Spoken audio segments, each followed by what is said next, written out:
This is an interview with Randall Fons for the SEC Historical Society's Virtual Museum and Archive on the history of financial regulation. Today is March 12th, 2024, and I'm Kenneth Durr. Randy, thanks for meeting with me today. Oh, it's my pleasure. This will be fun. Well, I always like to start by going back a little bit and getting some background. Let's talk about where you're from, where you went to undergrad, that sort of thing. Okay, so I am from Wisconsin. I am a proud Badger because I went to the University of Wisconsin in Madison. I started off always knowing I was going to law school, so started off in political science and then almost immediately transferred to accounting. So I ultimately got my bachelor's of business administration in accounting. So you knew you were going to law school, but you studied accounting. What's behind that? You know, to be honest with you, again, I started with poli-sci because I figured that was sort of the classic route. And to be completely honest, I couldn't get into the poli-sci courses because they were all full. I knew a couple folks who were pursuing accounting degrees. And, you know, my brain works in sort of that kind of logic. And so I went into accounting. And actually, it was probably the best thing that happened. Right, fortuitous. Um, Yes. then law school. Where did you go to law school? I went to the University of Colorado. Um, I had been out to Colorado several times on my spring breaks rather than going to Panama City, Florida, or Texas, or those sorts of places. My friends and I always came out to Colorado and went skiing. And really, really sort of fell in love with the state. So ultimately applied there and ended up at CU.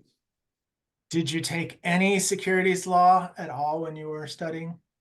I did. I took two different classes that sort of touched on it. One was a corporations class, which wasn't really securities per se, but it went into sort of how corporations work, the organizational structures, a lot of those sorts of things. And then I did take a securities specific class with a great professor, Ted Feiflis, who worked on the Ma Bell breakup from many, many years ago, told great stories. And frankly, ultimately, it was sort of his stories in that class that got me interested in securities. Oh, okay. Did you go straight to the SEC from law school? I got out of law school. I'm going to age myself now. I got out of law school in 1987. And I spent 1 year clerking for the presiding judge in the Wisconsin Court of Appeals, State Court of Appeals in Milwaukee. So I was there for a year. And while I was there, I sent an application into the SEC in Chicago to join their staff. I honestly don't remember whether I was specific enough to ask for enforcement or examination. But Anita Nagler, who was running enforcement at the time, got back a hold of me, and I went down for an interview and ultimately got a job a year out of law school. Did you interview with Anita Nagler? I did. I interviewed with Anita Nagler, Mary Keefe, who I honestly don't know whether you've spoken with her or not. She ultimately became the regional director. Joyce Glynn, who was an assistant regional director at the time, and a few others. What was your impression coming out of law school, being fairly new at the game? What did you think of the Chicago regional office? So I thought a couple things. One, the sort of the management of the office was really, in my mind, exceptional. Again, you know, what do I know just coming out of law school about exceptional management? But I always felt very, very supported. And I know that's a little bit trite, but there really was sort of an atmosphere of all you have to do is ask and you'll get what you need, whether it is as mundane as somebody's going to find supplies to somebody to sit down and talk through the issues of how you're supposed to be dealing with work, whether that's cases or just sort of, you know, you're a young dopey kid coming into a big office. How does this work life sort of thing, you know, go? I went straight to law school out of college, so I didn't have any real life work experience other than high school and college jobs. And so I didn't know really how it all worked. And I found the support structure there to be amazing. Again, that's beyond just the cases, right? Where people would sit down and you talk them through. I remember, for example, my first call that I needed to make to somebody who appeared to be running a scam. I was nervous as all get out. Um, my branch chief was gone. Anita Nagler was directly overseeing a couple of branches in just because of short-term staffing issues. She was way, way too busy to be dealing with me. And so I walked into Mary Keefe's office, and Mary sat down with me, said, okay, here's what's going to happen. And you're going to do the call now. And so, it was great. So I think the management structure was fabulous. Um, the responsibility that was given to new people coming in was a little overwhelming, maybe at the time, but probably overwhelming because I was new and young and didn't have any idea what was going on. But you come in and they're like, okay, on your desk, there are files for 4 cases. Go take a look at them, see if you can figure out what's going on, see what sort of questions you've got. Um, and we'll go from there. Was Uh, there, you're a staff attorney at this point, is that right? mhm. Was there a kind of case that staff attorneys would normally get? Chicago's a big regional office, second to New York, some big stuff's happening. Right. Would the staff attorneys get the pump and dump cases, stuff like that? Well, I think that the staff attorneys got pretty much a selection of the entire array of cases that were going on. From the pump and dumps to one of my early cases was an investment advisor that was running a scam, and we needed to go in and get a TRO. So again, I went in with Anita Nagler into the court, and my knees were shaking, but we went in and got the TRO. Chicago, as you know, is a big office. They've also got a lot of public companies there. So there were always public company financial reporting type cases going on. Chicago had, I think outside of New York, probably the largest examination program. I think it was also one of the most experienced examination programs, and one of the programs that throughout my tenure at the SEC, both before and after OC, um, Chicago was very much relied on to be part of the big examination sweeps or programmatic type, nationwide programmatic type planning and training and, sort of strategizing and those sorts of things. So we had a lot of um, uh, referrals that came out of the exam program. And I think the staff attorneys, pretty much saw the entire array of the cases that were coming through. Talk about moving up. What were the rungs in the ladder that you ascended as you worked through the Chicago office? Sure. So with the Chicago office, and then when I became regional director down in Miami, I had, I think at the time, all of the positions that an attorney could have in enforcement. I started off as a staff attorney. I was a staff attorney for, I'm going to guess, 3 years. Then I became a branch chief, which I understand really doesn't exist in the way it used to anymore, which I think is frankly a shame, because that was where I learned more about the SEC and conducting investigations and how to do work than any other position that I ever had. Why? Because you're first starting off sort of managing a group of people. I was managing at the time 4 staff attorneys and a staff accountant. Um, you are running from case to case, learning facts, needing to know the law, being the first level. I'm going to say sort of the first level of authority that is dealing not only above um, in the SEC, but also out with the individuals and entities that are being, that are part of an investigation, whether it's the entity that you're looking at, the individual who may have conducted the fraud, witnesses, all of those sorts of things, and their lawyers. and you're doing it on a much more frenetic level, I think, than as a staff attorney. So you're managing people. You are managing probably 25 cases at a time with all the machinations that sort of entails. You're first stepping into how the SEC works as a bureaucracy, and I don't mean that in a negative way, but just it's a system. You're spending more time working at the time. The group in Washington, D.C. was called BROA, the Branch of Regional Office Assistants.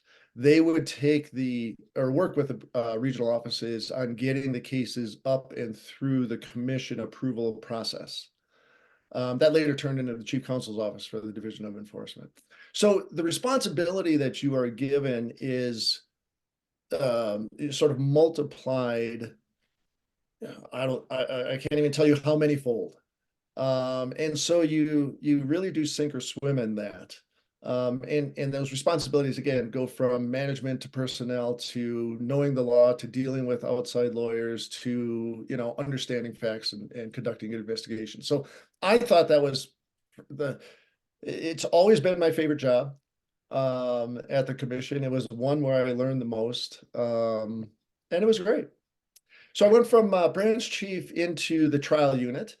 I spent I don't remember how long, I would say a couple of years in the trial unit. Now, the trial unit would take cases that came up through investigations and work them. In Chicago, unlike a lot of other offices, in Chicago, the staff attorney who brought the case and got the approval from the commission would be a significant part of the trial team.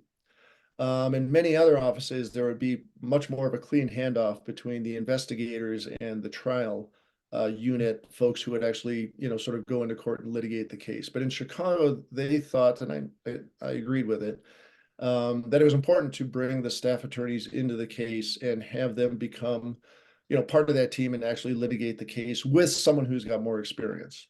So that was a great experience. So I was there for a little bit.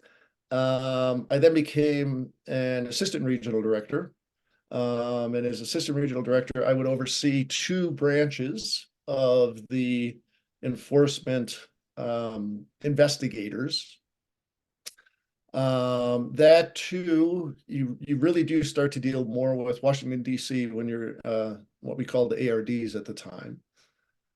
From there, I became the associate regional director, which was the person who was charged with overseeing all of the enforcement program in Chicago, from the various branches through the trial unit, sort of the whole shebang, which is a Wisconsin term. So I was the associate regional director at the time in charge of enforcement. Then the enforcement program in Chicago, because of funding in Chicago, or sorry, funding at the SEC, a lot of the offices were able to expand in, I can't remember what, I'm going to say 1996-ish. Okay. So the enforcement group grew to where it could not be practically overseen by one person. So there was a separate or a second associate regional director position that was opened up. Bob Burson took that spot. And so I became the senior associate regional director, whatever that means, versus the junior associate regional director. But he and I split responsibility for enforcement then. Okay, so you've taken sort of a high level view of your career through that period. Let's talk about some of the landmarks. One is pretty early. You've got the Market Reform Act, the Securities Enforcement Penny Stock Reform Act. Did those change the way that you did business in Chicago? So, yes. The short answer is yes. Here's the long answer. Though I think those acts were very I'll call them investor friendly, maybe investor helpful.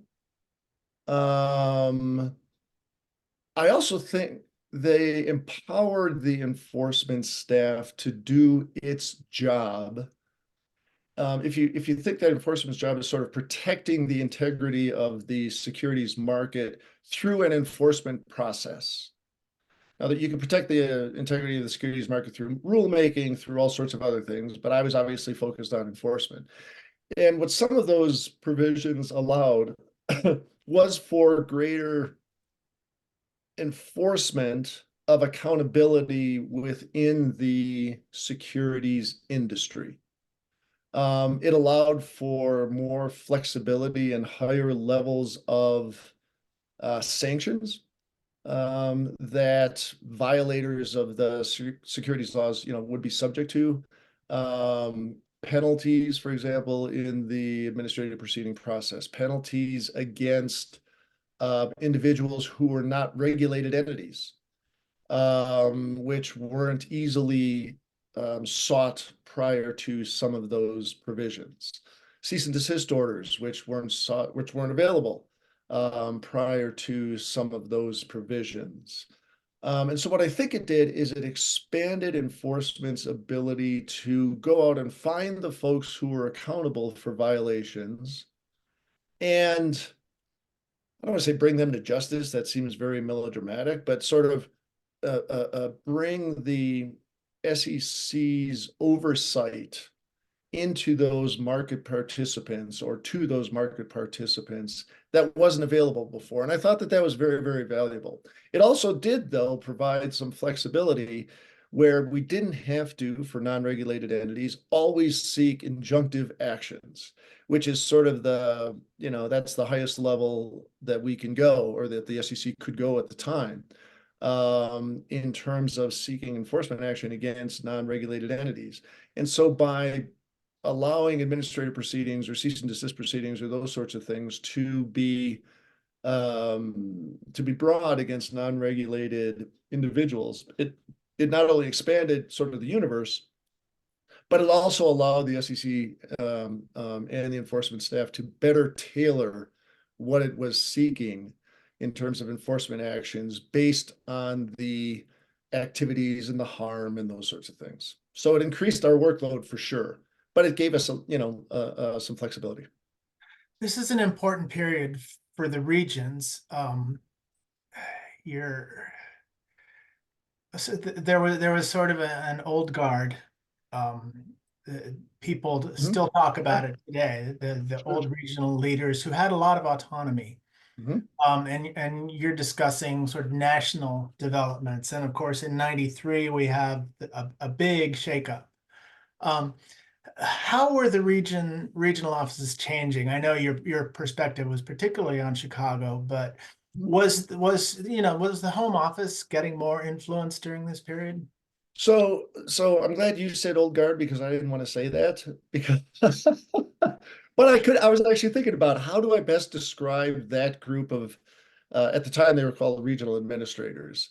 And I couldn't come up with a better phrase. They truly were there for a long, generally speaking, not all of them, but there was a group that had been there for a long time. They were very, very experienced. They did have a lot of autonomy to decide not only what was going on within their offices, but to help direct enforcement priorities nationwide, et cetera. Bill Goldsberry ran Chicago when I got there. I hadn't mentioned his name before, which I'm a little embarrassed at, but he did actually run the office. He was one of that group. Bob Davenport in Denver, Jack Bookey in Seattle. There were a whole host of Rich Wessel in Atlanta. There were a whole host of folks who had been there a long time. The sort of the funny story, which is very short, fortunately for this recording, that I tell is when I went to Denver. Denver has historically had the Rocky Mountain Securities Conference, where it's a very well-known, very well-attended securities conference for practitioners and people in the industry.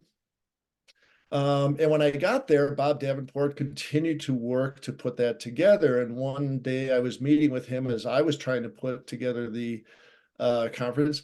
And I said, we don't have this. We've got to figure this out. And I need some research on these particular issues and some of the history and all that. And Bob said, well, just call the general counsel's office and tell them to put it together for you. And to be honest with you, I looked at him like he was from Mars, because the general counsel's office when I was certainly regional director and probably before, did not do those things for the regions, but they did back when, sort of with the old guard, because I believe that they were much more in the mix of how the commission worked. Now, this was before OC and the examination program. This was actually many of them were there before Washington, D.C. had its own enforcement group. And so a lot of what they were doing because nobody in Washington was doing it. And that gave them a lot of autonomy. Sorry, that was a little bit of history. No, that's The good. That's great. the change was, I mean, you really could sense the change as that group of regional administrators were leaving. And a lot of that happened under Arthur Levitt. Um, I think Arthur Levitt came in with a view of how he wanted the SEC to run and how he wanted the regions to interact with the home office, and where a lot of the decision making was to be based. So it was under Arthur that a lot of those regional director, well, they were regional directors at the time, retired, and a new group came in. The new group largely, although not necessarily formally at first, reported up through the Division of Enforcement, Bill McLucas at the time. And that was when I think there was a big shift in how the decisions were made with regard to not only what was happening at the SEC as a whole, but out in the regions. I don't think it was, I think it was a slow process. I don't think that it was, suddenly it was one day everyone ran their own kingdom, and then the next it wasn't. And I think that slow process actually allowed it to work. Now, when I say work, there was still pushback from the regions back to DC when authority would be sort of questioned or taken back, or whatever. There were conflicts, maybe too strong a word, but those sorts of things. But I think Bill McLucas actually did a good job in how that transition went. As good a job as I think he could have, given the major shift that was going on. Yeah, you talk about this being a process, but there was an inflection point, 1993, when everything was shaken up and reorganized. Talk Yeah, about the effect of that, how it felt in Chicago to have all this happening, and sort of secondarily with Chicago, did Chicago deal with it differently or have a different I think experience? Chicago dealt with it differently, because I think Chicago at the time was one of the fewer offices that did not have a branch office, which is now district offices. When I got there in 1988, they were just closing the Detroit branch office. Chicago had a Cleveland branch office before then, but for my entire tenure at Chicago, it did not have another office as part of its region. Unlike virtually all the other offices, right? Atlanta and Miami were tied. Denver, Salt Lake City, Fort Worth were tied. LA and San Francisco were tied. New York, obviously. So Chicago, I think, was one of the only, it may have been the only, I'd have to go back and think, office that didn't have a branch or a district. So I think that um, it was probably least affected in many ways. Miami and Atlanta switched, which was the region and which was the district. Seattle closed as part of this process. So there are a lot of significant changes, more significant changes, I think, in some of the other offices than there were in Chicago. Chicago had to deal with sort of the movement of authority from Chicago to Washington, D.C. The other offices had to deal with that movement as well. But at the same time, many of them were dealing with different reporting structures because of how the regional offices were flipping from regions to districts and vice versa. And I think that actually caused a lot more, probably consternation is not too strong a word, in some of those other offices. The other thing is, I think that Mary Keefe became the regional director in Chicago as much of this was going on. And I think that Mary was still able to, well, not still able to, Mary was able to, I think, really effectively allow that transition to occur in Chicago. Mary is a very, very smart person. She was very, very protective of the Chicago office and the Chicago staff.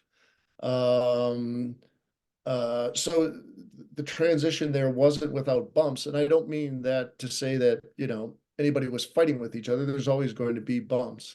But I think she very effectively sort of navigated through the transition. It was probably just as difficult on sort of the other levels of management because of how they would have to deal with Washington and Broa, which again became the chief counsel's office. At that time, because of the transition, I think that the other substantive divisions, right, the division of what was then market regulation and investment management and the general counsel's office and those, I think that they took the opportunity, for lack of a better word, to put more of their thumb on the scales of how cases were going to be brought and how arguments were going to be made. So I think that their input into enforcement cases, at least, probably caused a little bit more friction than it used to, because it used to be that the regions would say to the substantive divisions, we understand your theories, but this is what we're going to be doing. And I think in this transition that reversed itself, where the substantive divisions would say, we understand your theories, we don't like it. Our view is broader than yours, so we get to decide how you're going to do this. Interesting. I haven't heard it explained exactly that way before. That's great.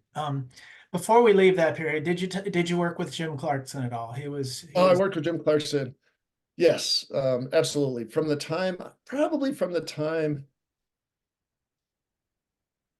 I became associate regional director. So that was when I began running the enforcement group in Chicago. I started becoming very, very close with Jim. As I became regional director, I became much more close. Jim was truly a unique person, I think, in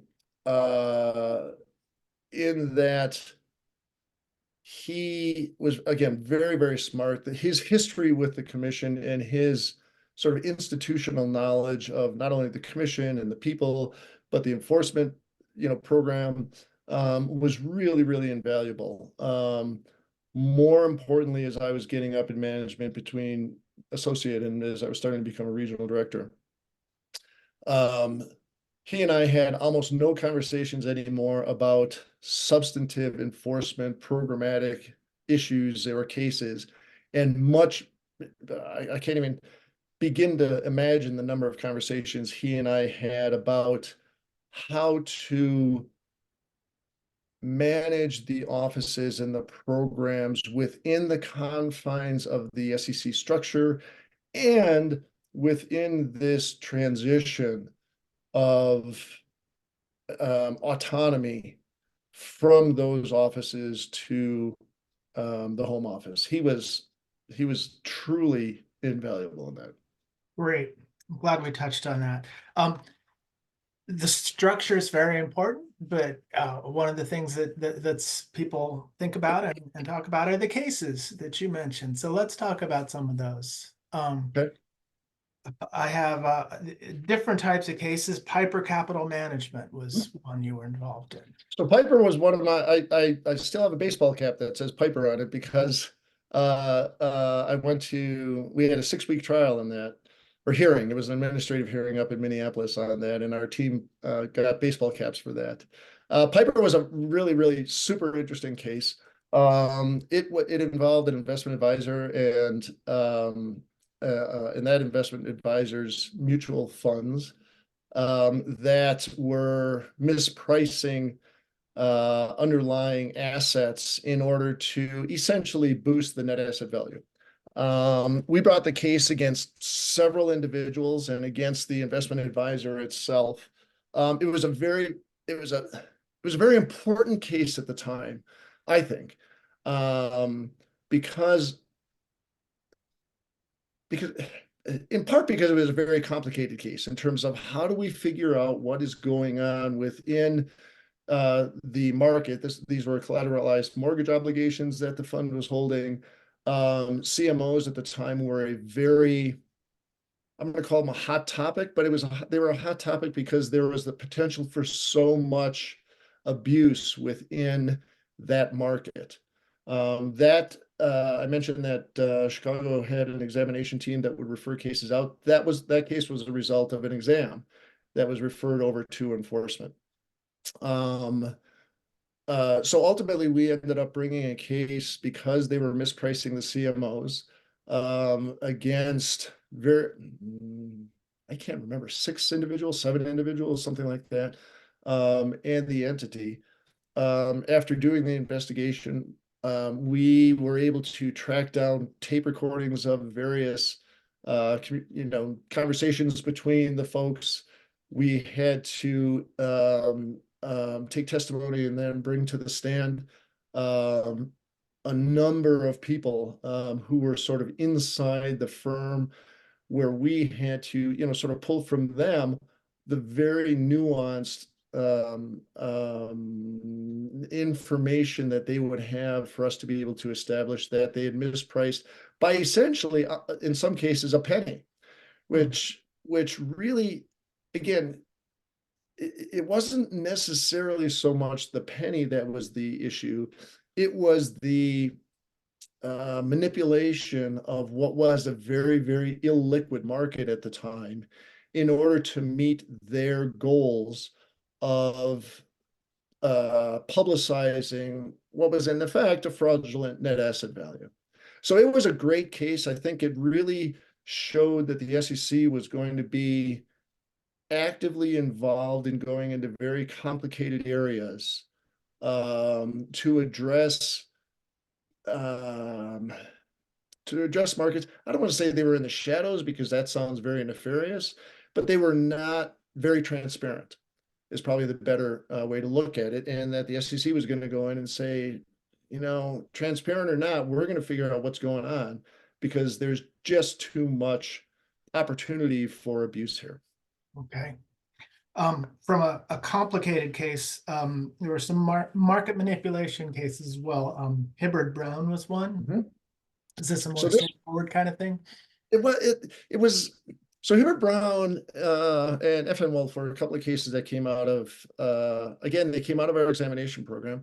Those firms were actually located in New York, although the Chicago office brought the case. They were straightforward in that they were market manipulations that were the type that were going on far too often with lower level broker dealers, sort of in the very low cap area. This was a time back in the late 80s and early 90s where market manipulations of not quite penny stocks were running rampant.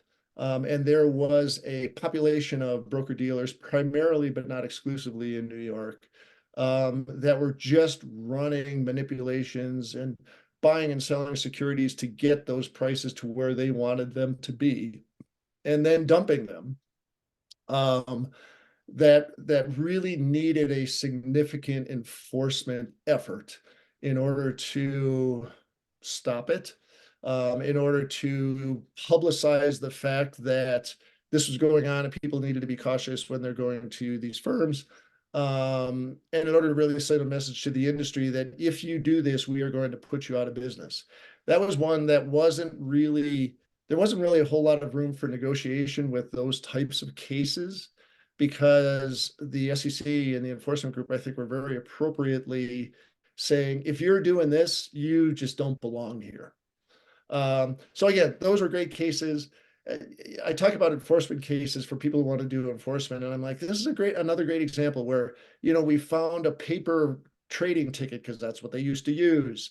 And we saw things that were scratched out, and we're like, wait a minute, this doesn't make any sense. So we took it to forensic, somebody who analyzed the scratch on the ball of the ballpoint pen to figure out what was written under there. And that was actually a significant part of our evidence that we were able to put in. So, it's that kind of getting your hands dirty thing that was really a lot of fun in enforcement.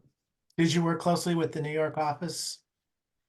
Those, generally speaking, Chicago's relationship with the New York office was very, very good. Dick Walker was there at the time, and Mary Keefe. And so I think that they worked hard at making sure that there was a good working relationship. On any particular case, we didn't necessarily work hand in hand with the New York office, but in deciding who's going to be taking what cases based on resources and those sorts of things. Chicago and New York actually worked very, very well. Okay. So you kind of figure it out up front. Yeah. Okay. Yeah. A very different case, AEI. Tell me about So that. AEI, I love this reminiscing. It's so much fun for me. AEI in itself, if anyone were to look at that case, they would say, what? I don't get it. And I also don't understand why I care about AEI. But AEI was a case that, again, was important not because of the underlying money that was won or lost by investors, but because it was, at least the Chicago office and the SEC, addressing a very specific, bigger problem. The background of AEI was it was an intrastate broker-dealer. Back in the 80s and early 90s, maybe early 90s, but certainly in the 80s. The state of Ohio was one of the last remaining states that allowed for intrastate securities broker-dealers. The rules were that they had to only operate within the state. They could only sell to state residents, and the companies that they were selling the stocks of, pardon my grammar, also had to have their operations intrastate.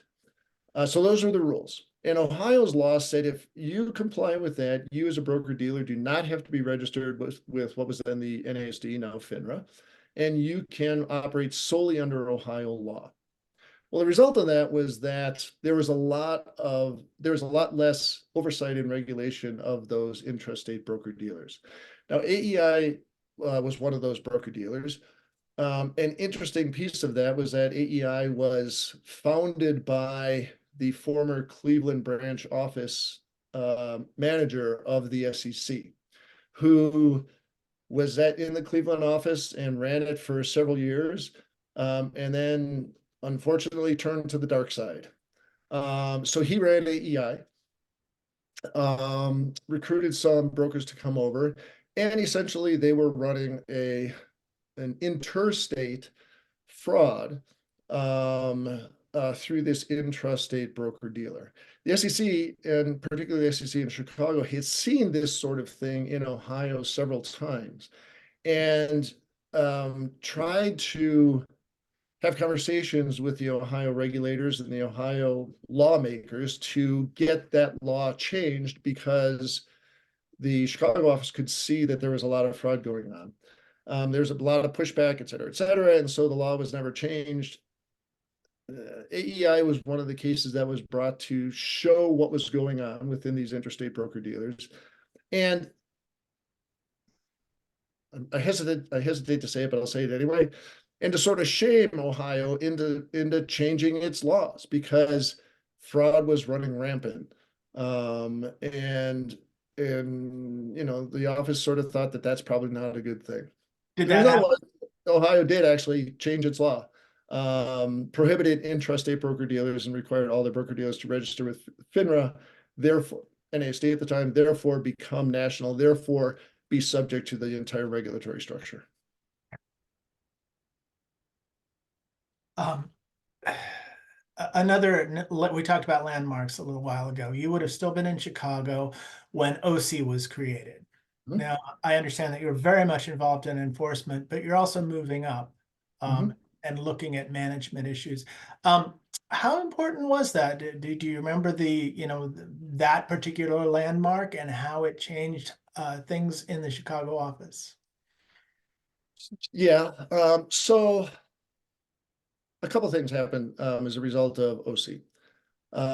Some of them were not bad, but all of them, again, sort of created bumps in terms of how things were happening. You're right, I was much, much more focused on enforcement. But again, in Chicago, we received on the enforcement side a lot of referrals from the examination program.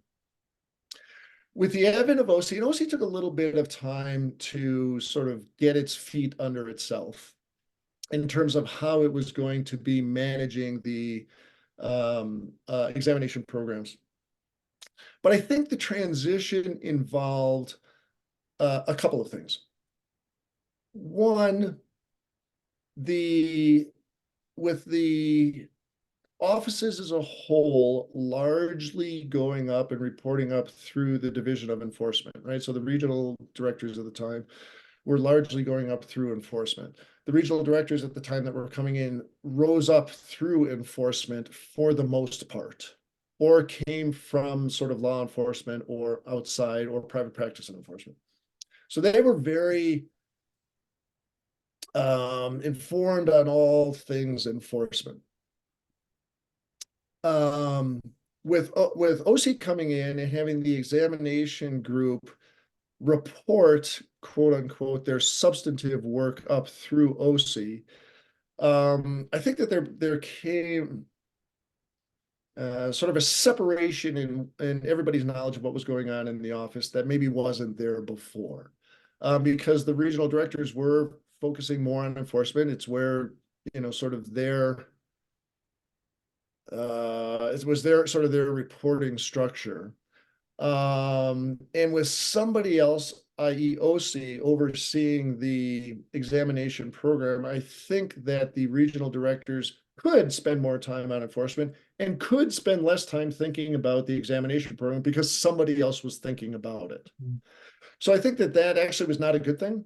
I think that it would have been better to continue to have the regional directors more involved in the examination program. They were still involved, but again, the reporting structure was such that they could reasonably say, I don't have time to deal with that right now. They're going up through OC anyway. It's all fine. The other thing that happened is that the regional directors lost the ability to manage the workings of the examination program, not only in and of itself, but also vis-a-vis the enforcement program.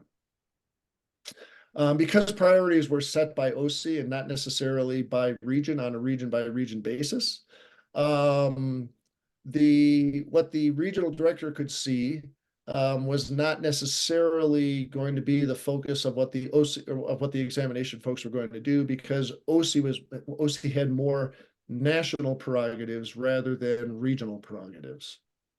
And I think that affected obviously what was going on in the region, but I think it also affected a little bit of the relationship between the examination group and the enforcement group, even within a region, because everybody was not always sort of sitting in the same pew, as it were, with regard to how priorities should be set, how resources should be allocated between the two groups, and how they'll work together to make sure that the appropriate referrals are coming and being investigated in the appropriate way by enforcement, et cetera. I think it put a little bit of a split in between the two programs, which there was always enough split there, and we can talk about that maybe a little bit later.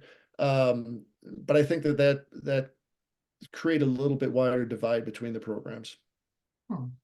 Yeah, it sounds like they're both, gravitating more towards the national enforcement nationally, exams nationally. Right, right.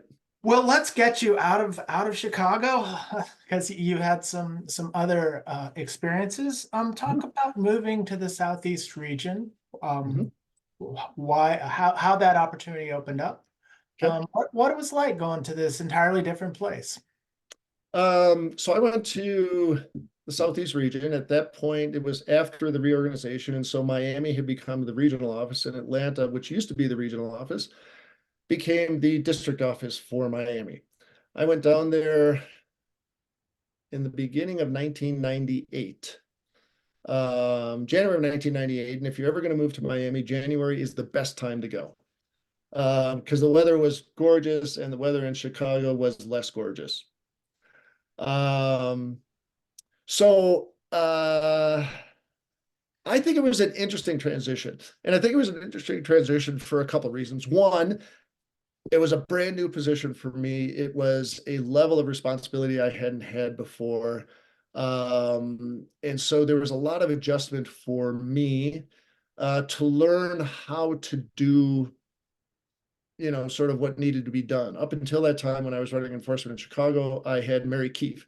She and I have and still have had and still have a very close relationship. But she and I, at least from my perspective, really worked hand in glove to figure out how to oversee and manage the Chicago office. Going to Miami, of course, I lost that. Thank God for Jim Clarkson again. So I was sort of fumbling my way through trying to figure out how to manage an office, two offices actually, sort of on my own. But the second thing was the offices were very, very different as well. One of the differences I mentioned before, that in Chicago, if you had an enforcement staff attorney who brought a case that went to litigation, that staff attorney would move along with the litigation and join the team. In Miami, that was not the case. Now, the result of that, you wouldn't think would necessarily be that, sort of catastrophic or eventful. You just transfer the case over and it's not that big of a deal. But the result of that, the other result of that was that there was another division that needed to be dealt with. So we've always had sort of the gap between examinations and enforcement. Now, even in enforcement, there was a gap between the enforcement investigative staff and the trial unit staff. I'm very, very big on minimizing whatever gaps are among staff of any, level, any program, anything to try to bring everybody together. I mean, that gap in Miami was actually a disruptive one. And so from an office management place, it added more challenges to it. In addition, we had the Atlanta office, which used to be a regional office, was now a district office. Rich Wessel was the regional administrator under the old system. He was part of that quote unquote old guard. He was now a district director who was reporting to this young punk who just came in from Chicago. Now, thankfully, Rich was incredibly generous, incredibly gracious, very, very open to what, if this is what the commission has decided to do, then this is what we're going to do. And I'm going to work as hard as I can within that system to do the best work I can. He was really, really very, very fabulous to work with. There were probably, frankly, more, I'm going to call them issues. Again, that probably overstates, maybe more friction with the staff that reported to him all of a sudden being in the district and reporting up through Miami than there was with Rich. And I think Rich tried to quell that. But, I get it, right? There used to be X and now they're Y, and it changes hard sort of thing. So moving into that and trying to navigate the newer organization within Miami versus Chicago presented some challenges. Substantively, there were lots of changes as well. The securities industry population in Miami, in particular, was vastly different than the participants, the market participants in Chicago and in the Midwest. The we used to laugh about the Boca Raton, sort of population of broker dealers, right? From an examination standpoint, the east coast of Florida was rife with all sorts of, sort of fraudulent penny stock promoters, that kind of thing. I happen to live up in Boca Raton. Chuck Senator was my predecessor down there. I have no knowledge, had no knowledge at all of South Florida. He lived in Boca Raton. When I was going down there, I said, Chuck, where should I live? He said, Boca Raton. I said, fine. So we lived in Boca Raton. We used to joke that it made it convenient because I could just drop off subpoenas on the way home, because that was the sort of market there was going on down there. South Florida was known to be sort of again, to use a Wisconsin term, schlocky broker dealer market. They also didn't have the big public companies that Chicago had. So the result was that when I got down there, Chuck Senator, again, my predecessor, had spent a lot of time and energy, probably appropriately, working on sort of retail frauds, bad brokers, off-market frauds, Ponzi schemes, those sorts of things were a big focus of the enforcement efforts and of the examination efforts as well. They brought a lot of TROs before I got there.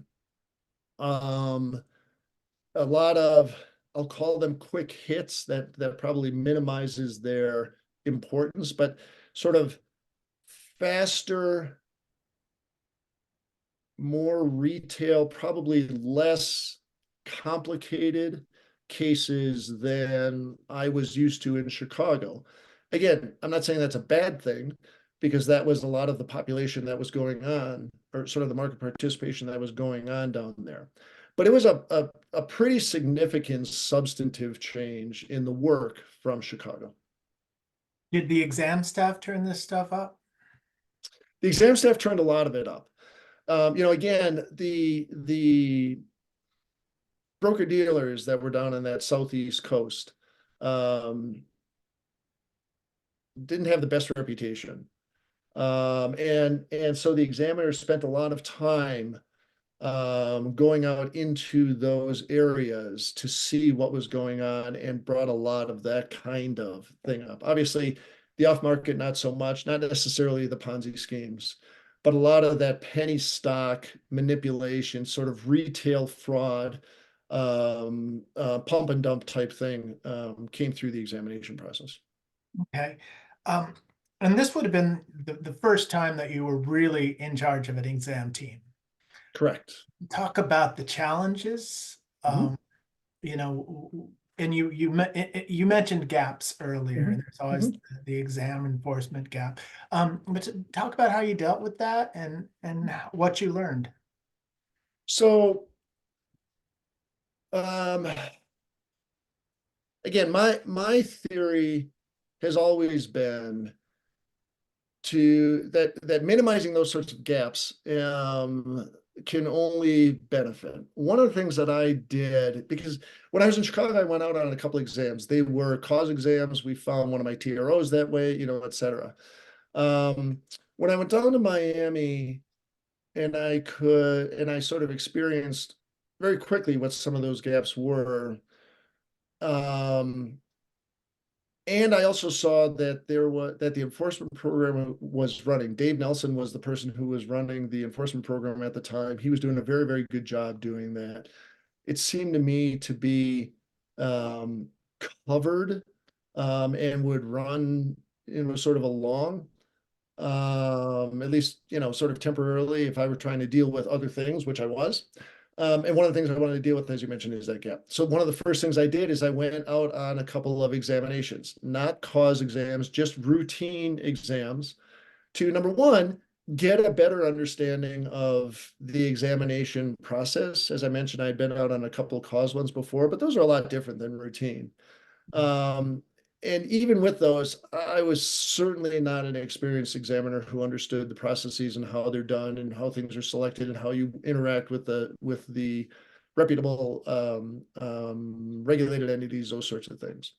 And I thought that by going out on those exams, I would be able to hopefully establish a decent working relationship between myself and the examination staff and show them what I think is not something that all examiners have always felt, which is their work is respected by the people who run the offices. But also get to, I mean, again, as sort of trite or management 101 as it sounds, get to know them individually as people, understand what's going on, understand their work, know whether they've got families at home and all of those sorts of things, to be able to actually have a working relationship with them. And then to be able to try and help bridge that gap between the enforcement staff and the examination staff, because I've been there on both sides, sort of working with it, et cetera. I did that a couple of times in Miami. I would do it again in a heartbeat. In fact, I'd probably do it more than I did. The press of business becomes whatever the press of business becomes, and I regret not doing it more.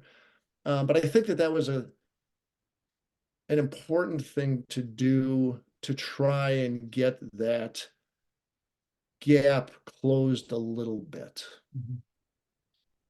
Let's talk about some of the nature of some of the things you're looking at. Mhm. This is a period when internet fraud is starting to take off. The web is just really ramping up. Talk about how that changed things. So it's interesting because I had forgotten that was about the time that the internet, it seems like the internet has been with us forever, but I guess it hasn't been. Um, um, you're absolutely right that the internet was sort of coming of age then. Um, we sort of lament the disinformation that there is in the world now, with the internet. But I think back then, a couple of things were happening. People, bad guys, were discovering that the internet was a great way to get information out there, mostly disinformation because they were bad guys, primarily in pump and dump type things. You could blast out a quote unquote press release that said this penny stock company, just discovered uranium in Colombia, and you could get it out to the world, at absolutely no cost. It used to be that you had to have banks of telephones with people cold calling and saying, look, we just found uranium in Colombia. This is a great stock. And now you could do it instantly and sort of cover the world in terms of getting that out. So it was a much, much cheaper way to push bad information out for people who were defrauding. The internet gave it sort of a patina of reliability, which I guess to my second point is, number one, it was easier to get information out. It was cheap, dirt cheap to get bad information out. And number two, I think people were much, much less sophisticated. Investors were much, much less sophisticated in discerning what information was reliable and what wasn't. If it came across on the computer on the internet, the joke is it was on the internet, so it must be true. Well, back then, that was actually that wasn't necessarily a standing joke. That was like, well, I saw it on my computer and it's in the internet and there's a press release. And so therefore I'm going to buy this particular investment. That the result of that was, again, when I went down there were a lot of these quote unquote quick hits, a lot of TROs. Not only was the SEC doing it, not only was the Miami office doing it, but the states were doing it as well. They were coming in and issuing quick cease and desist orders. And again, I don't mean to diminish their efforts, but there were lots and lots of orders that were coming out, and it greatly affected sort of the kinds of cases that were being brought, at the SEC. Again, more so in Miami than in Chicago because of the population, both investors and market participants and bad guys. But it reprioritized a lot of what was going on, more so from an enforcement standpoint, although from an exam standpoint as well, because there were broker-dealers who discovered the internet too. How do you keep this from turning into a game of whack-a-mole, where you're shutting down one website and one scam and another one's popping up? So that's a very, very difficult thing to do. I think that a couple of things helped to do that. One, you bring all those cases, you do the TROs, you start increasing the sanctions, you start working better with the other regulators to get a focus in terms of how you're going to approach the cases. You try to divide and conquer a little bit more with your state regulators, with FINRA, to sort of cover the waterfront, as it were. But you're still going to have whack-a-mole if you're not putting people in jail. So of course you try and, get the criminal authorities involved. The state of Florida was pretty good at getting involved in some of those. The U.S. Attorney's Office down there was not quite as focused on it, but they had a lot of other issues that they needed to deal with because they lived in South Florida too. Mm. The other thing that I think Arthur Levitt did a good job of is he really organized and promoted the public education, the investor education aspect or priority of the SEC. He spent a lot of time doing town hall meetings and those types of things, and really getting people out there to try and take care of that second issue that I raised, which is if it's on the internet, it must be true. Now his focus was obviously much broader than just internet, but I do think that his efforts in really establishing the public education focus of a group of folks at the commission was actually probably more beneficial than I gave him credit for back then. Something I came across was there was, along with the internet, lots of microcap fraud, which I'm sure it sort of overlaps. But you had an early intervention program for a little while. Do you remember that? What that was about? Uh,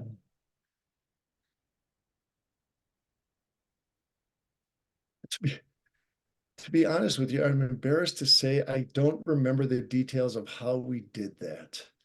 Okay. So you have to forgive me. If I were to start talking about it, I'd probably be wrong more than I am right. No problem. Let's move to some cases. Okay. You had one of the big ones was W.R. Grace. Mhm. So Well-known company. very, very well-known company. Let me actually combine that with the case that we brought against PricewaterhouseCoopers at the same time. And the reason I combine it is because I want to say this without seeming like I'm taking too much quote unquote credit. But one of the things that I wanted to do when I got down to Miami was allow the staff or keep the staff working on the retail fraud, because again, retail fraud in South Florida was a very, very big deal. It always had been a very, very big deal. So I didn't want to take away from that, or at least continuing to focus some fair amount of resources on that. But as I mentioned before, I have an accounting degree. My mind works sort of that way. I've always had an interest in those sorts of issues. My favorite cases were financial reporting cases, although I probably shouldn't have admitted that because being an accountant and a lawyer, I have few enough friends anyway. If people find out I actually really like it, I'll have even fewer.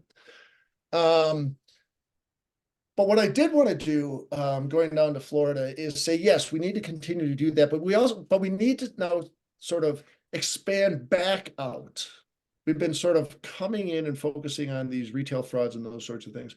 I really want to figure out how to expand back out, because the more complicated public company financial reporting, auditing cases still exist here, even though there's not necessarily the population of public companies. Those companies and those problems still exist here. So we need to be willing, and in my case, excited to go out and try and find those cases and bring those cases as well.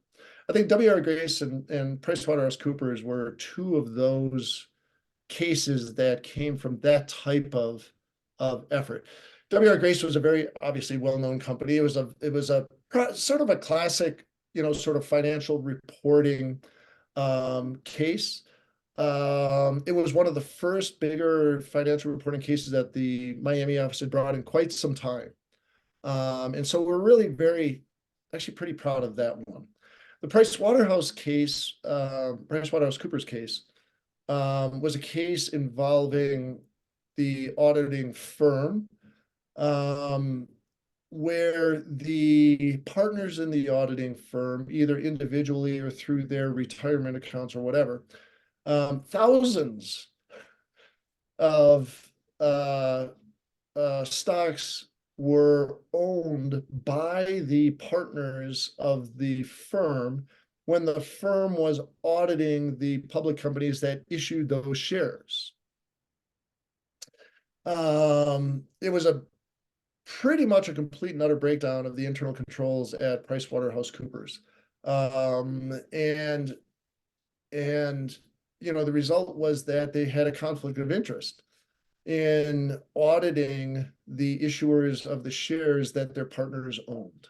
So it was really a very, very big problem for the auditing firm and frankly for the companies, because if the auditors were found to have been not objective or have this conflict of interest, it could result in the audits of those public companies essentially being tossed, which means the companies would not be in compliance with the requirement to have audits.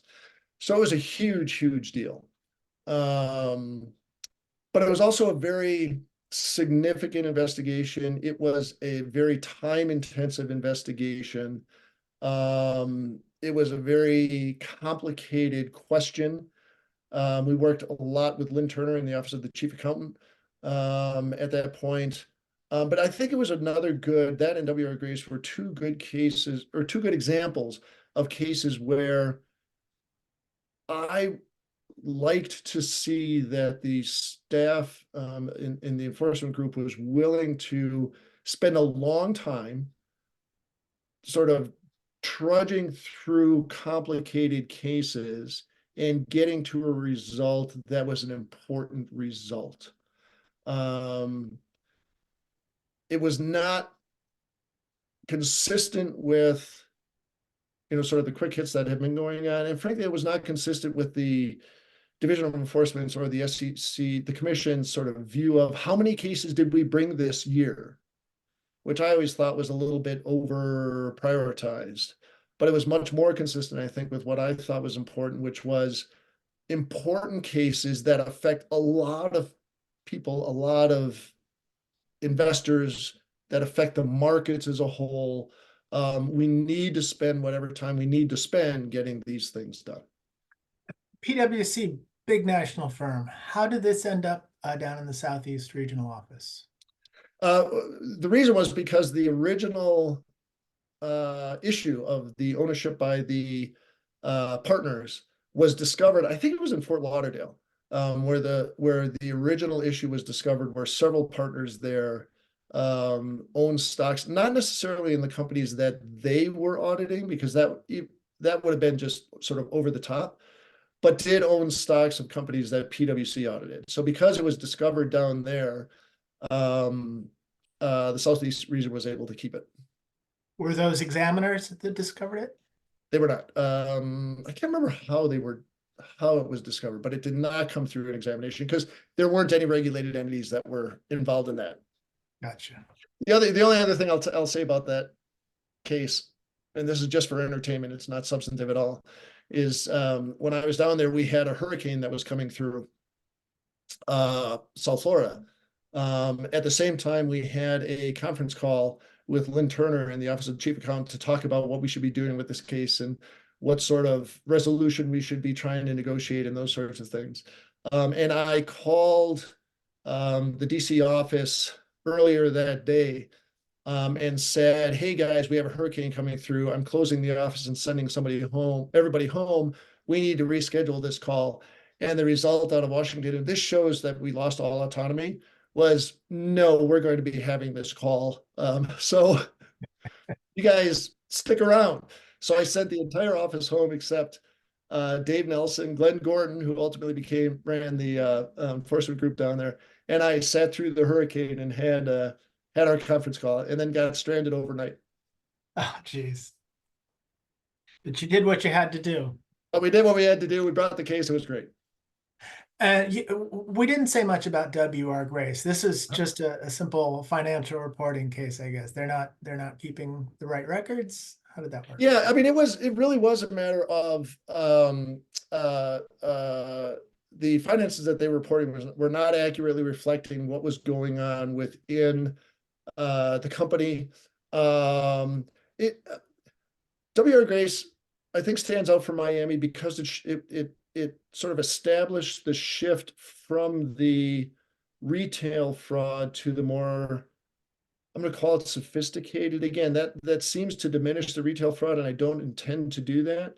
But it established the shift from the retail fraud to the larger public company accounting, more technical financial reporting. It was not. It was a big company. It was an important company, and it was an important case because it showed how financial reporting problems and fraud can work its way through a very well established, very well respected company. But again, at the risk of minimizing it, the underlying facts of the financial reporting problem weren't sort of headline type things.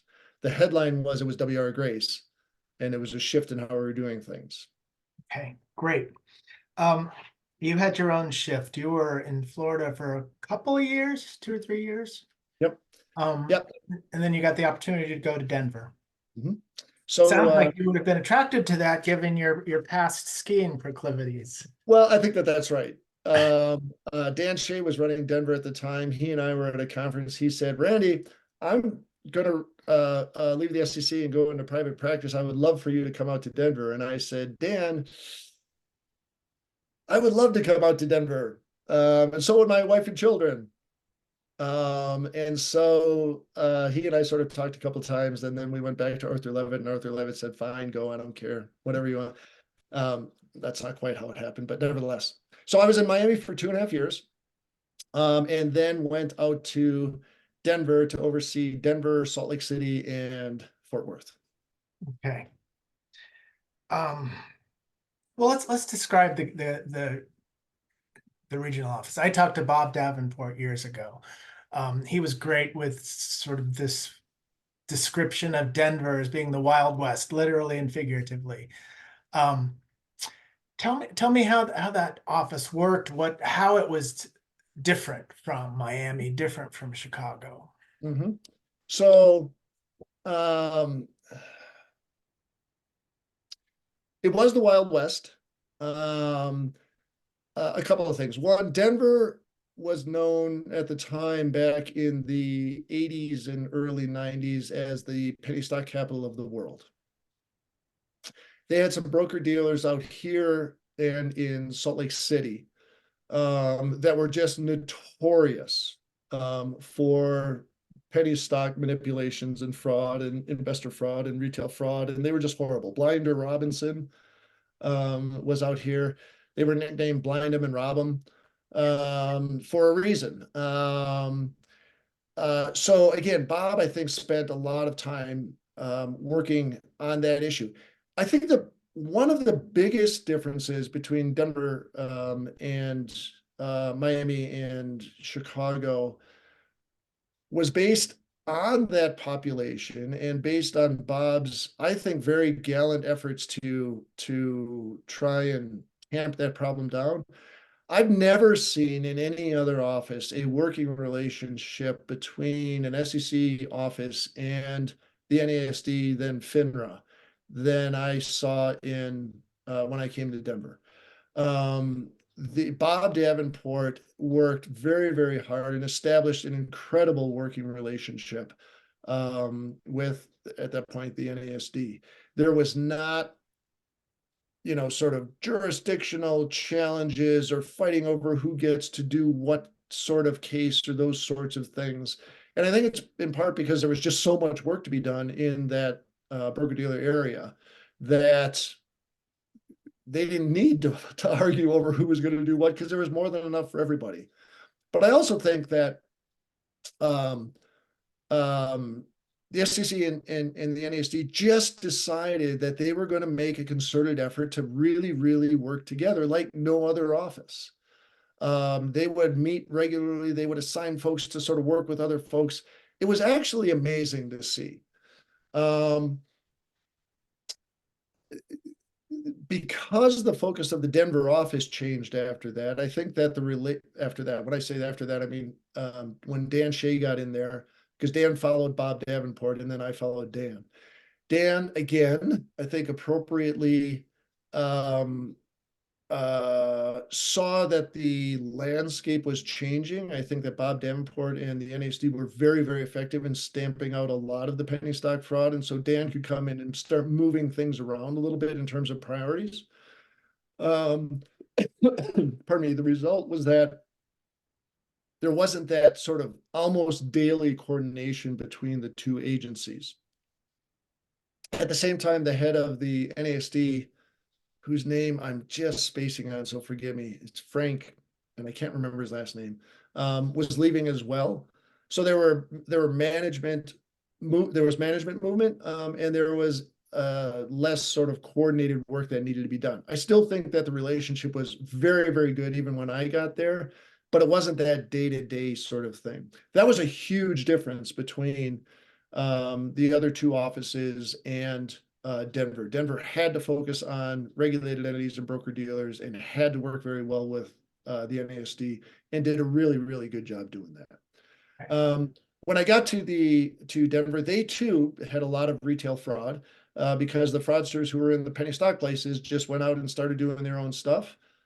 So to keep it short, a lot like Miami, the number of quicker cases, TROs, that kind of thing, was higher than I had in Chicago. It was closer to what was happening when I went to Miami.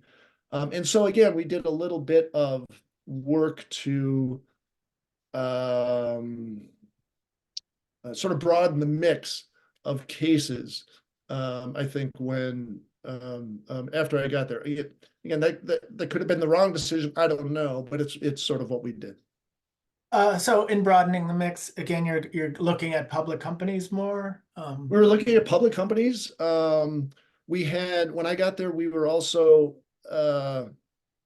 part of the market timing cases. So the mutual funds who are allowing their big investors to come in and sort of day trade the mutual fund shares in violation of their prospectuses in order to allow them to market time was a big issue back then. In Denver, we had a couple of the big cases. Both of these were brought by or found by the examination staff. One against Janus and one against Invesco. And those were two very significant cases in that market timing area. So we still had a pretty significant regulated entity enforcement program. It just wasn't as focused on the sort of the retail fraud of the penny stock broker dealers of the past. Right. Let's talk about Janus Capital and Invesco. This is as you sort of said, these are kind of typical of something that's happening nationwide. Talk about finding those cases and how you develop them. So those were, I mentioned that a couple of things. I'm going to bring a couple of themes in all at the same time. I mentioned that when I went to Miami, one of the first things I did is I went out on a couple of exams. I did the same thing when I came to Denver because the the gap between the examination staff and the enforcement staff in Denver was very similar to the way it was in a lot of different offices. So I'm not poking at these offices particularly. It's just the way it was. So I did the same thing. But the other thing that we were able to do with Invesco and with Janus, because both of those cases came out of the examination program, is I tried to incorporate more examination staff into the regulated entity investigations. Typically, again, historically, typically, not so much in Chicago, but in Miami and in Denver and Fort Worth, historically, typically the examination staff, once the referral was made, would largely drop out of an enforcement investigation and not be very involved. One of the things I tried to do to bridge the gap was to keep the examination staff on to the extent they could, given their examination sort of responsibilities, in the investigations. So we had examiners going into testimony, enforcement testimony, because they frankly knew what they were talking about, and the enforcement staff didn't necessarily know what they were talking about. The examiners, because they weren't trained as investigators, wouldn't necessarily take the lead on testimony or, sort of asking questions of counsel or those sorts of things. But they would be part of the testimony. They would confer with the enforcement staff. They could ask questions if they thought of questions, and some of the examiners were more comfortable doing that than others. But Invesco and Janus were two great examples of where we allow is the wrong word, took advantage of the examiner's experience, knowledge of the rules of how, frankly, trading within mutual fund systems and inside investment advisors works, to be able to pull those cases together so that at the end of the day, when the enforcement staff was sitting in front of the commissioners, at the table recommending a case, they actually knew what they were talking about and could sort of fill in the nuances of why things happen the way they happen and why the enforcement staff was recommending what it did. So those were really, really gratifying cases, not only because they addressed a big issue and not only because they were quote unquote big names and not only because the resolutions were significant, but at least in Denver, it allowed for sort of a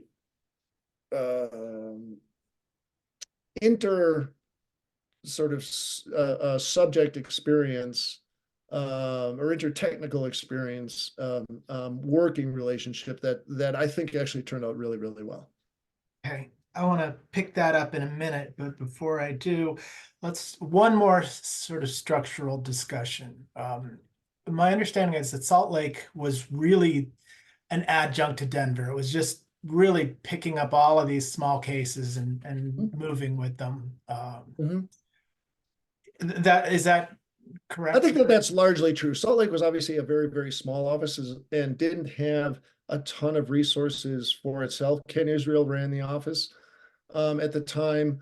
And I think that Ken was very interested in and effective at and good at saying, yes, we are part of this Denver organization. We happen to be in Salt Lake. We have some autonomy. We want to do our own things and all that, but we are really we're frankly not big enough to stand alone. Yeah. Fort Worth, on the other hand, had once been kind of like Atlanta. It had once been the big show down there. That had been years ago. But was there a legacy that you encountered from that? There probably still is legacy that the people who are running the various offices, although it's its own office now. Yes. So Hal Dagenhart ran the office at the time. I think that Fort Worth, probably more so than Atlanta, I think that Fort Worth was a little more taken aback by becoming the district as opposed to the region. than some of the other offices may have been. I always used to joke that I wrote that off as, well, of course, it's because they're the Republic of Texas. And to be honest, and maybe a little unfair, I do think I do think there's just a part of that. I think that the challenge of incorporating Fort Worth into the Denver region, or the, sort of that central region, as it was termed then, was probably a little bit greater than incorporating Atlanta, for example, into the Southeast region. I think we did, I think we got there. I think that there were probably more bumps. There was probably a little bit more friction. There were probably things, I hate to say it this way, but things going on in Fort Worth that I didn't have any idea, as I sat in Denver, and probably should have. Yeah. I think What that were the nature of the cases?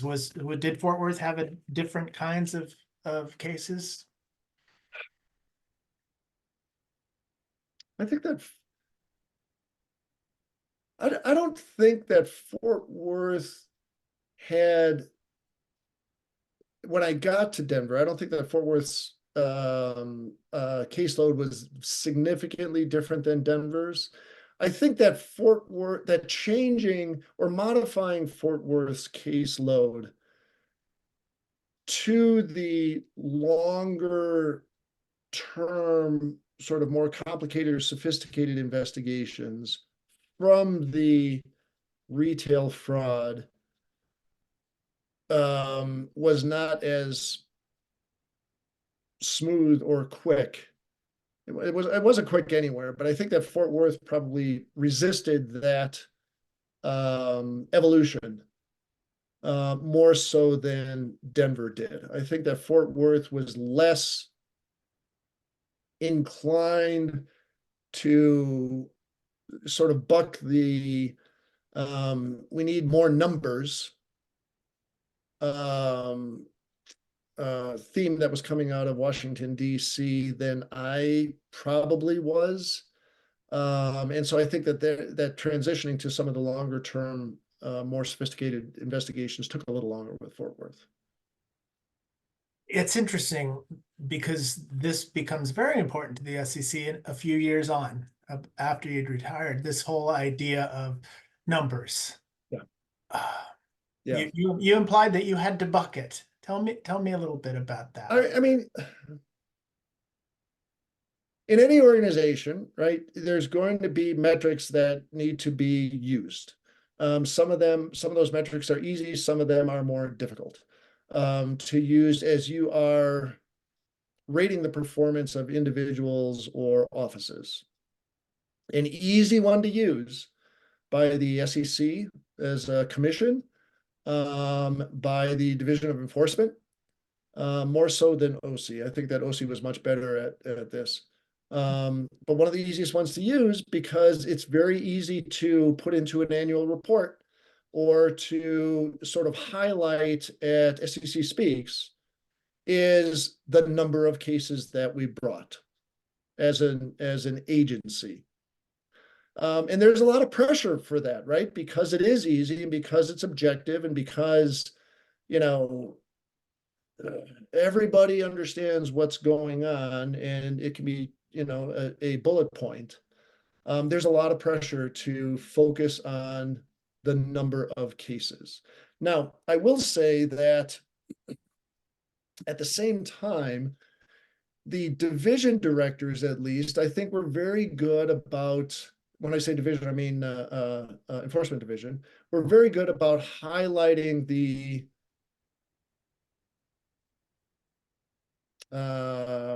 outstanding sort of significant cases. Just as an example, when I was in Miami, we brought PwC, we brought WR Grace.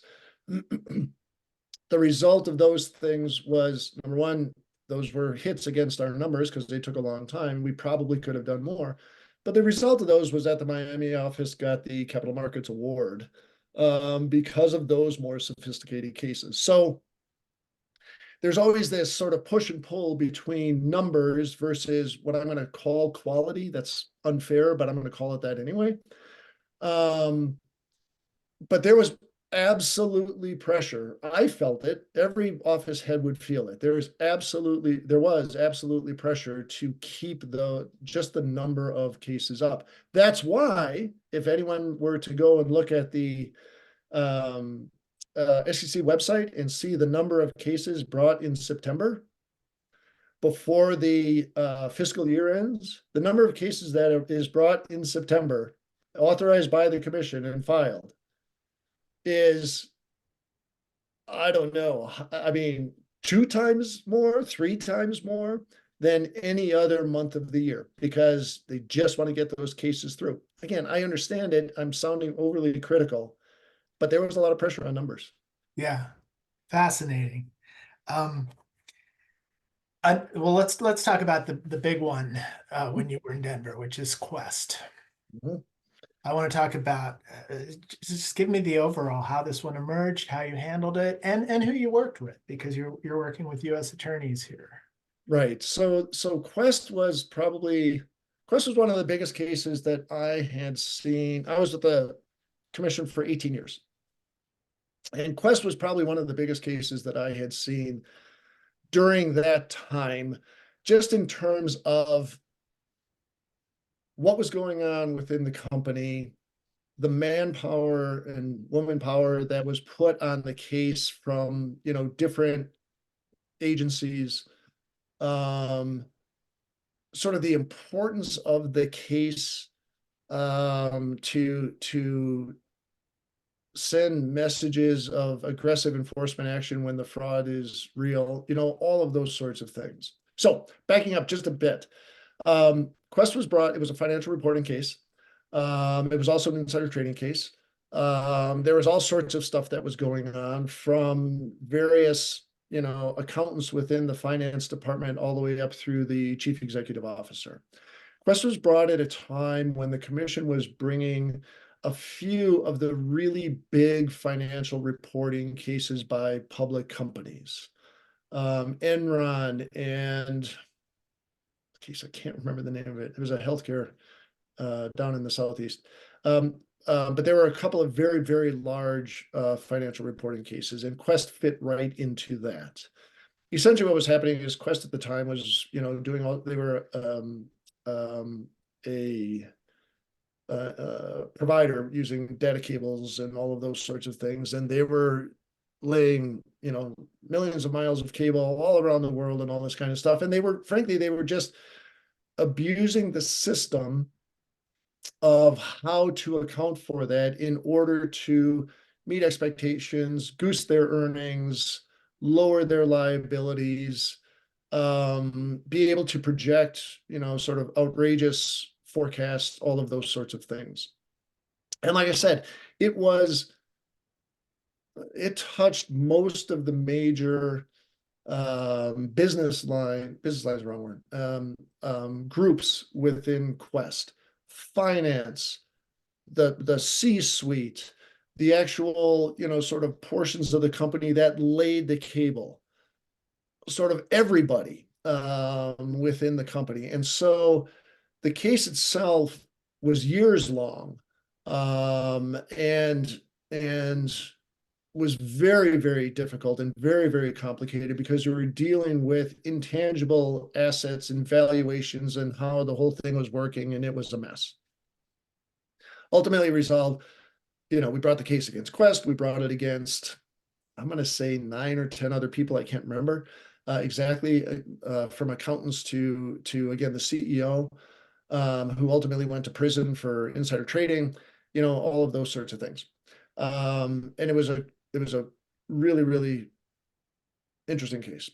We ended up on the days with the Attorney General at the time to announce the case in Washington, D.C. So the U.S. Attorney General, John Ashford.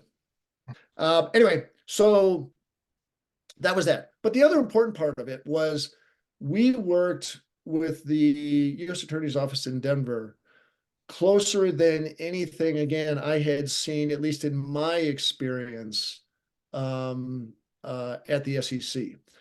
The case was so big and it was so the activity was so egregious that the U.S. Attorney's Office and the FBI were very, very interested in what was going on. So they had established a team at the FBI, along with a couple of assistant U.S. attorneys, to focus almost exclusively on Quest. Oftentimes, when that happens, the SEC and the U.S. Attorney's Office and the FBI can really start running into conflict, because they're sort of stepping on each other's toes or getting in each other's way or whatever. And Quest was the best case that I had seen in terms of cooperation, between the SEC and the federal criminal authorities.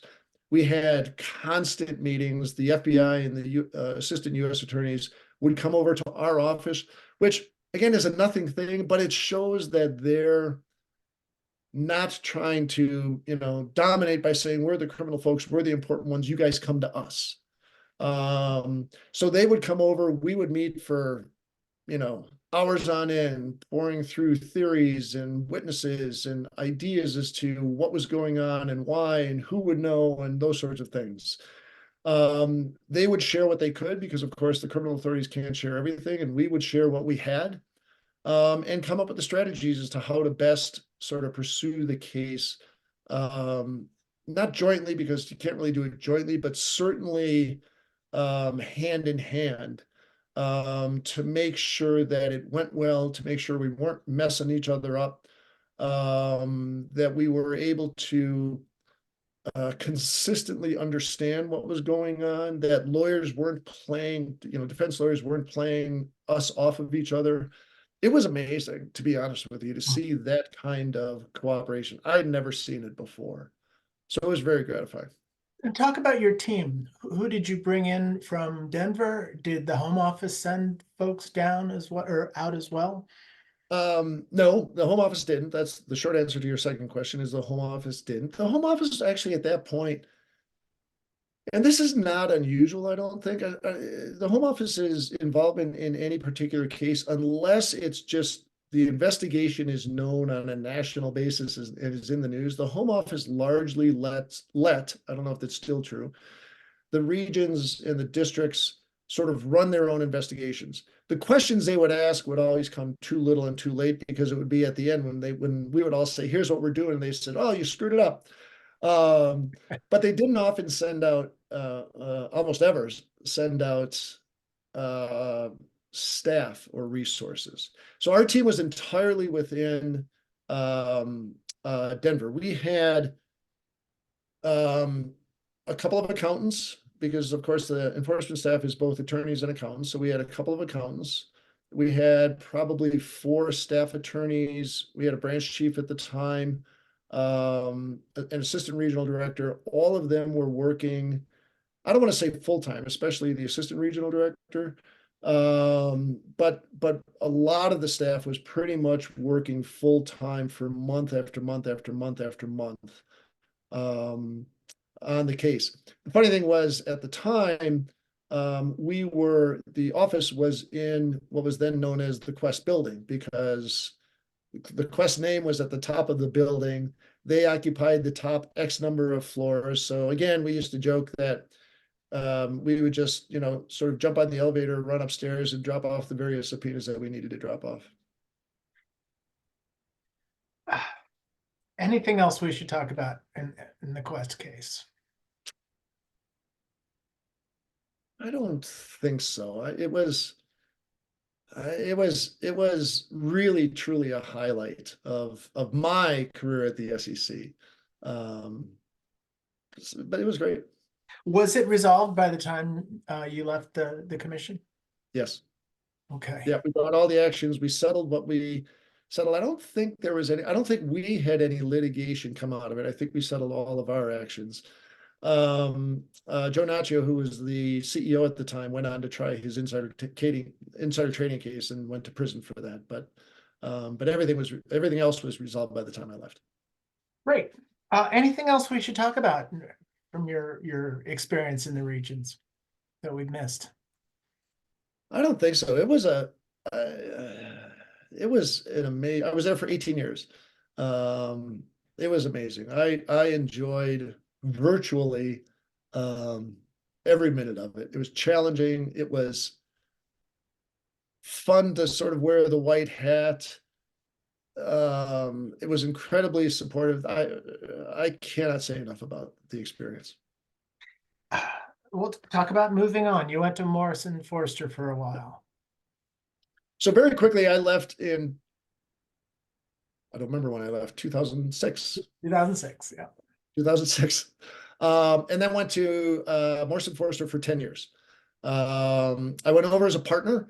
I joined the Securities Litigation Enforcement and White Collar Group.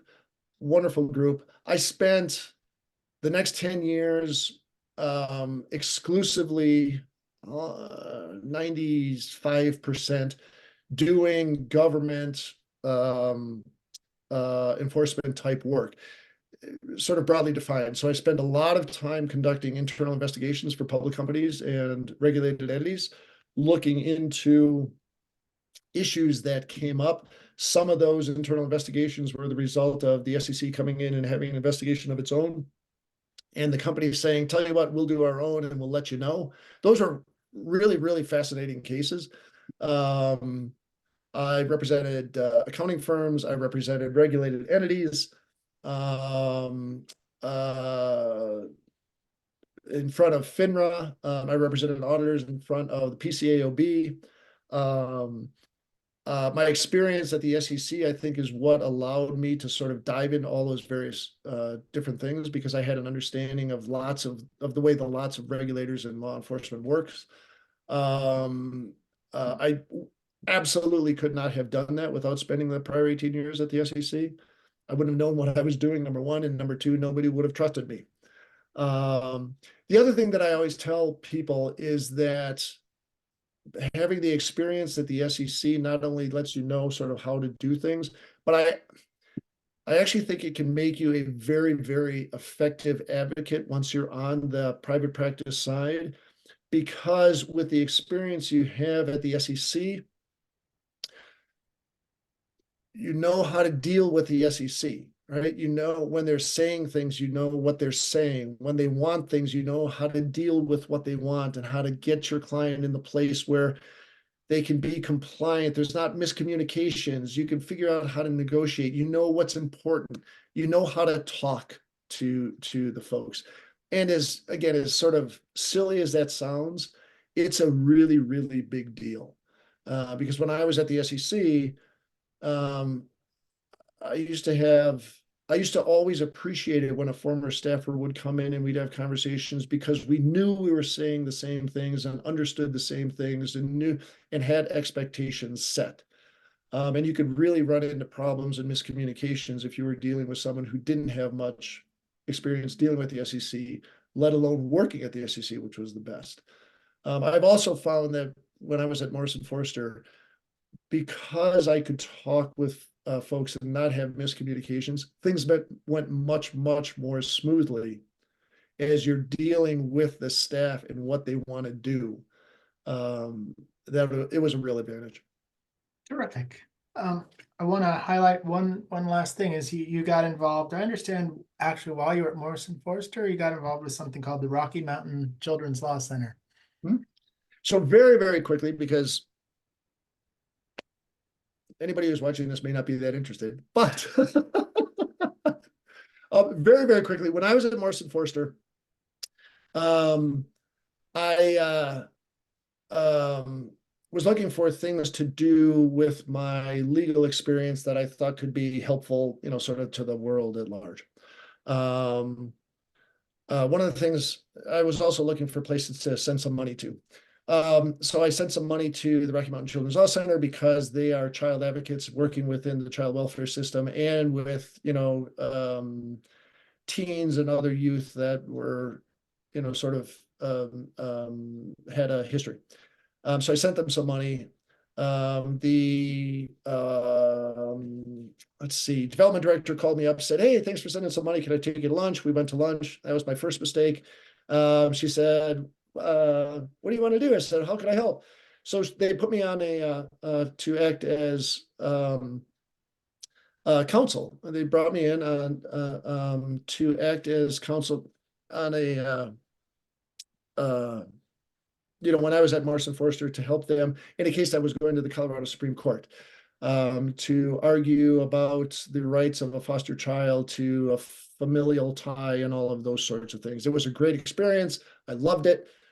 Came back, the executive director met, asked me to be on the board. That was my big downfall because I joined the board of a nonprofit. I was on the board for 3 years doing what I thought were great things. They had a management issue that they were looking to hire somebody to oversee all of the legal operations. Because I was a lawyer on the board, the executive director asked me to draft a position description. I drafted the position description, and as I was drafting it, I was like, oh, I could probably do this. So I drafted it up and I took it to the board, and the board looked at me and said, hey, do you want to do this? And I'm like, I don't really know.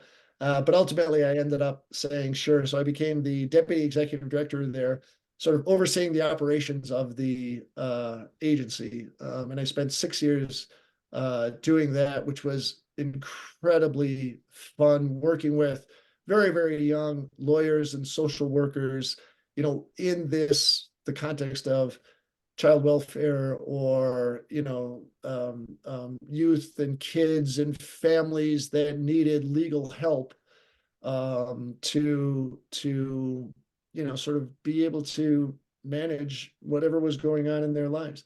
The one thing I'll say that I'm most proud of is we started this thing called the Baby Court in Colorado, where we copied a baby court that's been around for a little bit in a few other states, where it's a foster, it's a dependency and neglect court. So think foster care. But the court is solely working with children who are 0 to 3 years old, because their developmental needs are very different than a 15-year-old in sort of the system. So we established this court. We've now got 3 different dockets running in Pueblo, and one in Pueblo and a couple others, one up here by Denver and Arapahoe County. 2 in Pueblo, now that I think about it. And it's going great, and that may be the proudest accomplishment of my life. Well, terrific. Anything else we should talk about before we wrap up? That is it. I've talked for a long time. Well, thank you. Thank you for doing that. It's been fascinating. You've told me a number of things I missed along the way over many years. So thank you. It was my pleasure. I appreciate your getting a hold of me. This has been a ton of fun. I feel like an old man reminiscing now, but it's been great. All right. Take care.